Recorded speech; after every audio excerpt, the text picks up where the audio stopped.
All right, so Paulina Lake Redemption Tour. If you didn't check out the Great Kokanee Controversy video, check that out. So we will be following the law to a T, but I won't go over it completely again. Since you can check that video out, and if you just checked it out, this is our redemption tour. We're gonna catch them, and you know what? We might have to throw back some dead fish today, because when you're kokanee fishing, it happens that you snag fish, and we want to follow the letter of the law, even ones that don't make sense sometimes. So that's what we're gonna do. Now, another interesting note that I didn't say in the Great Kokanee Controversy video is that, you know, there's supposed to be written in there about intention, you know, the idea behind snagging. Now, again, I mentioned what snagging is when you're truly doing it illegal, just ripping through, you know, a school of fish that you can see most often in a stream or a river where you can see a whole school of fish pull up. Most of those places it's illegal to fish in the first place, but some of those places are legal. And the whole idea that is the fish is supposed to be had to have made an attempt at your lure, and that's how you hook it in the mouth, that you know, baited it in, you were a good fisherman. My problem is every other legal way of fishing, you're doing your best just to get that fish in. You don't know intentional or unintentional. So I'm gonna ask each fish today as we go and say, hey, did you intentionally fight this hook? Because it's important, I need to know. And I'll see what they say. We'll pull 5 out of 5 fish brought up today have said, but really, this channel is about, you know, getting outdoors, doing things right. If you missed the first video, this is the second. I'm out at Paulina Lake. I consider it one of my home lakes. I love it coming up here and get kokanee.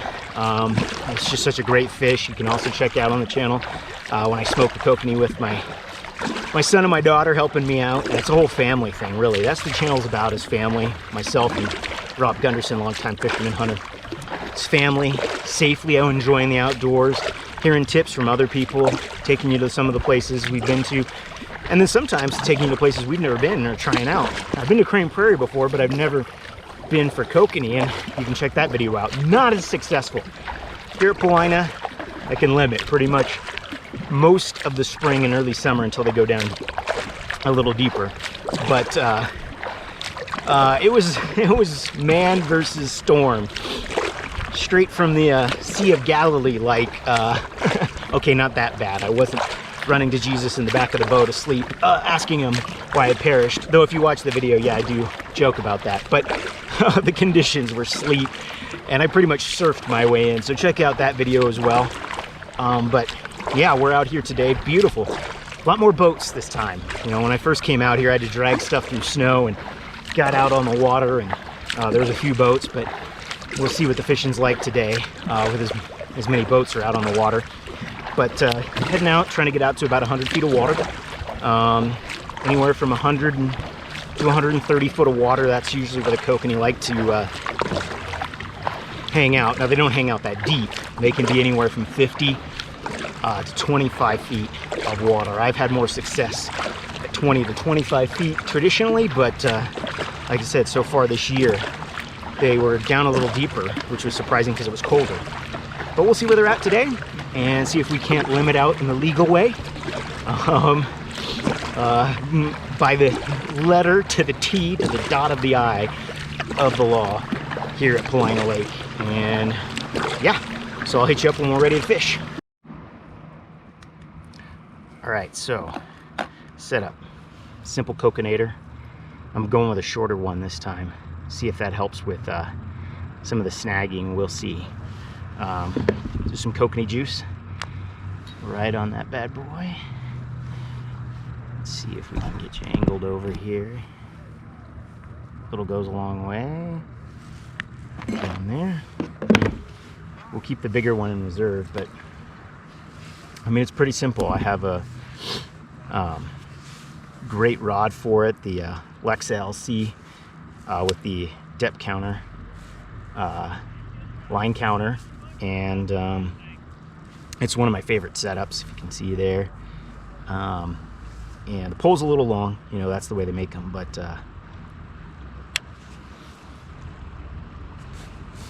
I'm tracking a ton right now at 25 feet, I believe. They're all schooling up this time of year. It's kind of nice. You don't have to go out far usually to find them. But yeah, it's a simple setup. I jig for them. That's where you get the tend to get the snagging, but they're righted down anywhere between 25 and 50 feet, so I'm at 25-foot depth.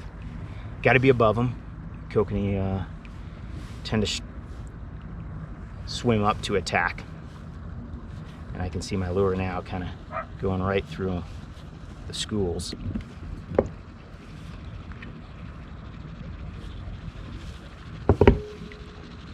So I know a lot of people love to troll for kokanee very successfully, and when you have a predator kayak or one of those, you know, pedal kayaks, it's real, you know, a lot more simple to troll, maintain speed. When you're in a paddle kayak like this, it's a little more difficult.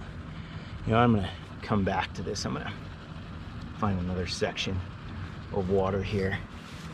So yeah, that's I'm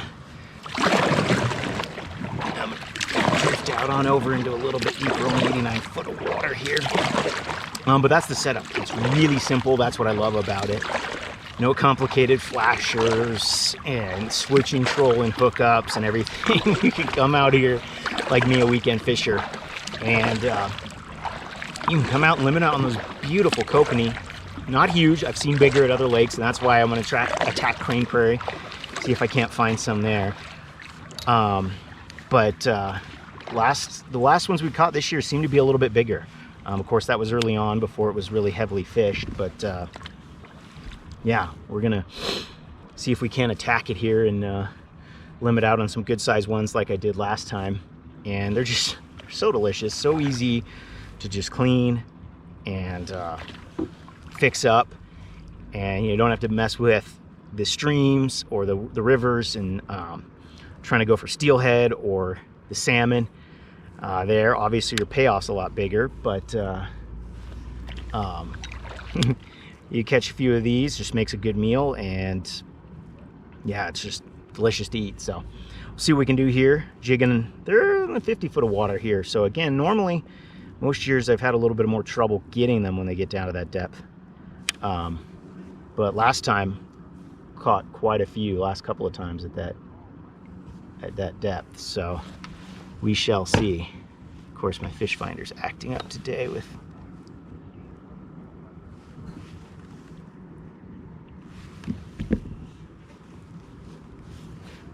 I'm actually not that far out. This is not my typical spot, but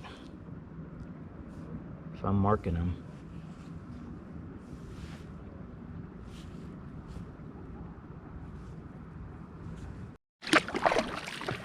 All right, since I have to kind of repeat myself, since this is the redemption tour, if you will, check out the video on my setup, because it's pretty cheap, not crazy, but I got my fish finder where I can mark the depth. I'll give you a little inside look here at it. So yeah, I have it on the split frequency now, so it shows you the old data and the new data, and you can sometimes see your lure down there as well.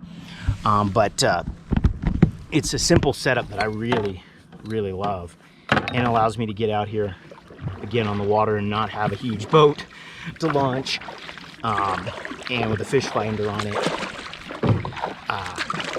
it just makes fishing a whole lot easier. I didn't catch a lot of kokanee before that. Caught a lot of trout at this lake.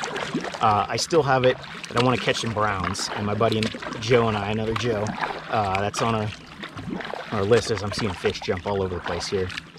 Typically the trout, and you'll see these trout just rise all the time, and sometimes it can get frustrating, especially huge browns. But yeah, so getting a little deeper water, 165 foot here. Come back in a little. But the setup allows you to go after a fish like a kokanee, or go down a little bit and hunt out the fish, versus just coming and trout fishing. It's just a lot of fun here, and we'll probably do a video with my son this summer doing that. But yeah, this is Paulina Lake.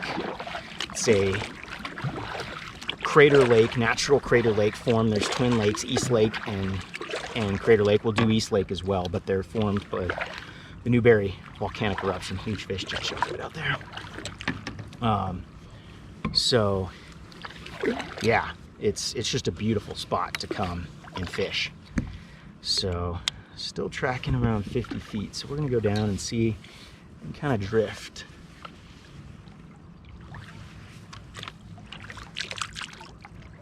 Kind of here. I'm gonna take it down with this lighter Kokaneeter. Sometimes it, there you go, I can see it streaking down now on my fish finder. I have the Garmin, by the way. I think it's the Striker 4, I can't remember which one. If you've got it and you're good at tracking and marking waypoints, hit me up in the chat. So that's the one thing I'm still learning to do with this Garmin, is mark my spots, because today is calm as can be. Especially when you compare it to Crane Prairie last Monday. But even with Paulina, the conditions I've been out, I've been going against the wind, with the wind. I mean, going, you know, you feel like you're coming out against the wind and going back against the wind the way it's been. But today is just flat and still, and the wind may pick up this afternoon. Supposed to get some warmer temperatures, but yeah, it's it kind of is one of those things right now where you're going to stay on a spot, but when that wind picks up, you really want to be able to mark your spots. And I kind of have a couple of natural landmarks that I know of around here, but would love to be able to target it, because there's a couple of holes here that you kind of just go into, and yeah, it makes all the difference in the world to have that marker for it. Well, I thought I had one. We'll see here. Oh yeah, he might be shooting up to the surface. They like to do that. I got a little one down there. And I think I got him in the mouth. Yeah. So.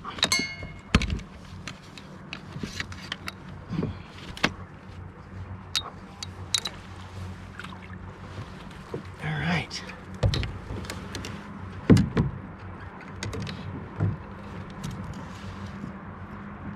I said before, you try to get the, you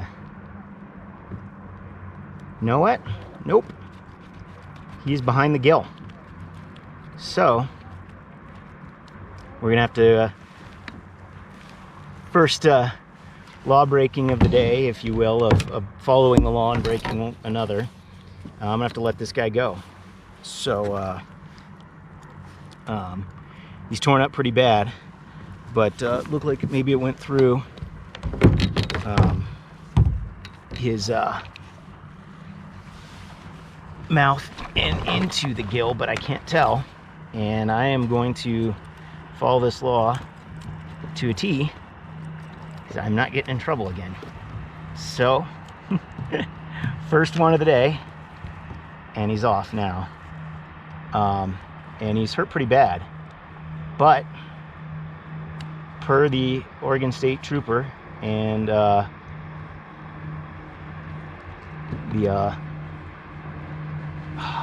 this is the other problem. He's trying to unsnag.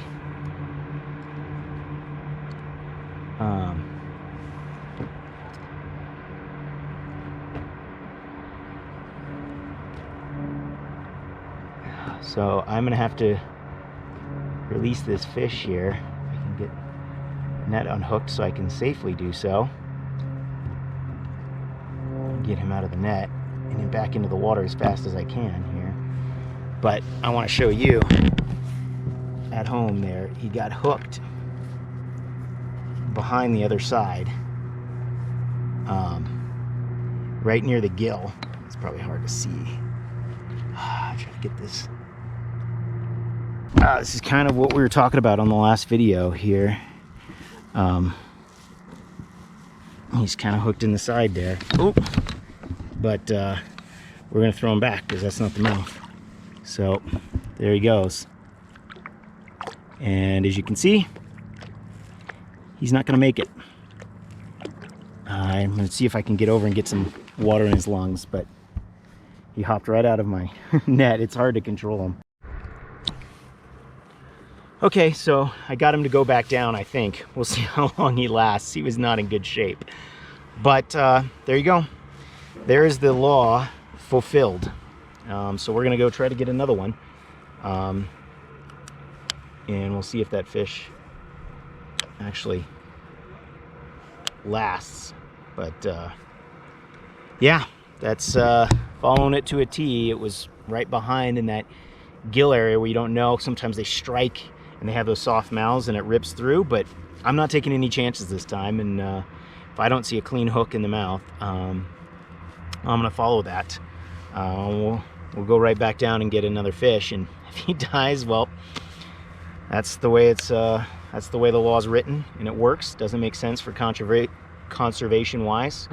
Could have kept him, definitely would have been a part of my 5, and now we'll see. Someone else tries to catch that fish. I don't know if the meat's gonna be any good. Hopefully an eagle gets him. That's the best scenario, right? They don't need any help, but hey, as long as it goes back into nature. I just hate to waste. But we're gonna follow it when it's in that, as I mentioned, that kind of gray area right behind the gill. He's smaller too, so it's one of those things where if someone sees you throw back a smaller fish like that, you gotta tell them, hey, it's the snag law, not the waste law that you're following. Yeah, I snagged here. If you missed the first video and you're watching this one, and with kokanee fishing, I'm mentioning, especially with your kokanators, you're gonna get some snag ups on your own line. So you're gonna have to bring it up, and you'll feel that. It'll feel like almost like not a fish, but a fish, and that means you're just kind of hooked on yourself. Time to bring it back up.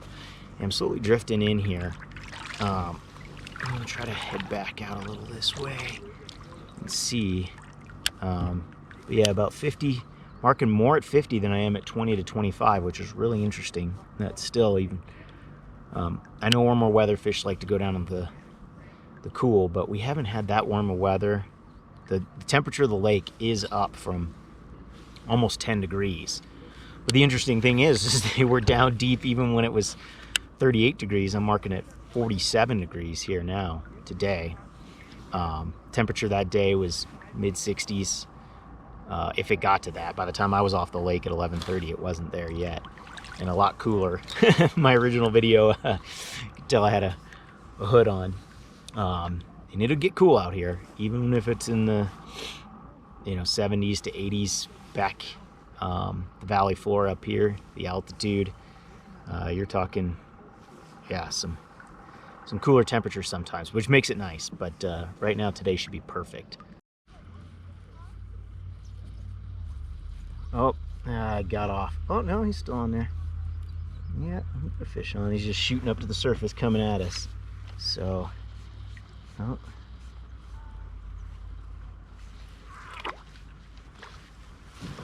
Oh, yeah, it's a nice fish. Yeah.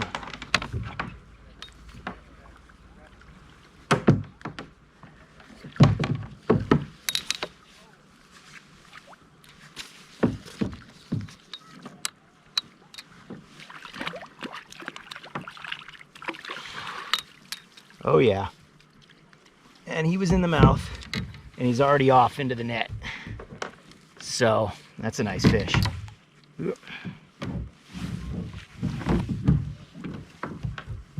He was in the mouth. All right, so gorgeous fish again. Hooked in the mouth, legal way, came right off. See how fast it was? Good thing I got him in the net when I did. Good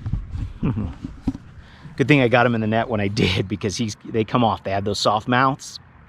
And so same thing when you're putting them on your chain, probably go through the head. If you're putting them on a stringer, because they'll get off. I've had times where I've limited out, got into shore and gone, wait a minute, there's only 4 fish. So it can happen. I mean, if you have a live well or something like that, you're much better off. But if you're in a kayak like me, yeah, hook them through the head. I'm just telling you, it saves you a lot of grief. Well, I think I got another small one on here. We'll see. Yeah, little guy. I don't know if I got him in the mouth or not. That's the question. Trying to keep tension on him. Nope. So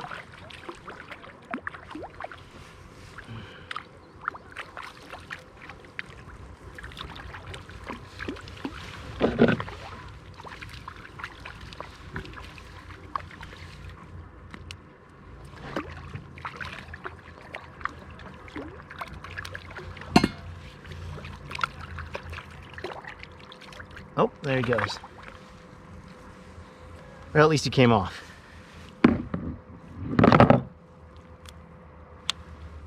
So I don't have to deal with it. Yep, so 2 now, only 1 legally, but at least that fish was probably gonna live for a little while longer, though we'll see when you're snagged in the gut like that. Bald eagle right up there at the top of that tree.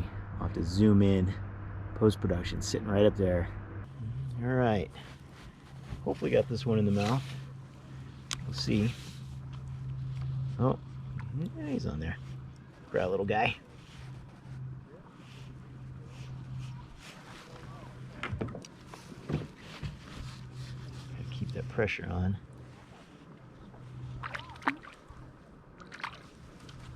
Nope.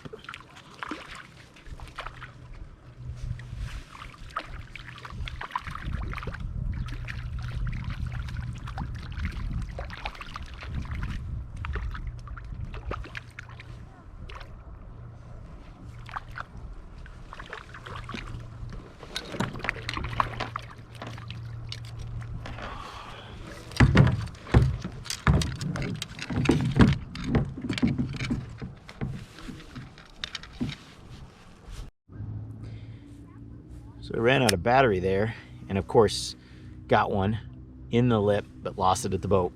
That's such as things. Only one now in a couple hours that I've hooked in the mouth. So of course, you know, after discovering the rule last time, it was just one. Most of them I know in the mouth. Today it's been one of those days where it seems like you can't get them clean. And I had that one clean right at the net and lost him. So trying to keep from drifting too far in here. In fact, I'm gonna move a little bit. So I got one in the lip here, but he wrestled his way into the net. I didn't get a chance to record it because my camera had stopped recording. I don't know why I keep stop recording there, but okay, so we got him off. And but now comes the hard part of getting it untangled and untwisted from the net. Oh, there we go. He just did a nice little death roll in there. And now, as I unwound it, it's coming out. Okay. That's not as bad as I thought it was going to be. Maybe one more. But got him right in the lip, and I was thinking of heading in, and I'm like, you know what, let me move out to a little deeper water here. As the gotten on later in the afternoon, and sure enough, at a shallower depth but deeper water. Yeah. So let's see how we're gonna get this one out. So I might try to go get one more if I can get this out of the net and get him on the. Yep, drifted right back into shallow water. Okay, let's get. So guy up. This guy's just a tad smaller, but right in that range.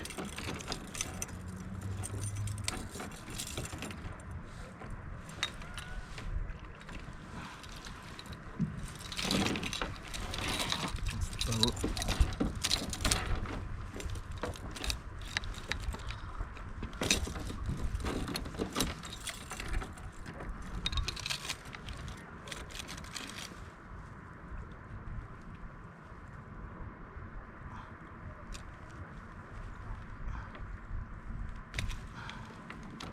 Okay.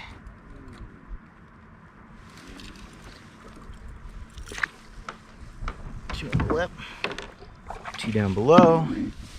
We're gonna go back out into deep water. See what we can't get. GoPro, stop recording.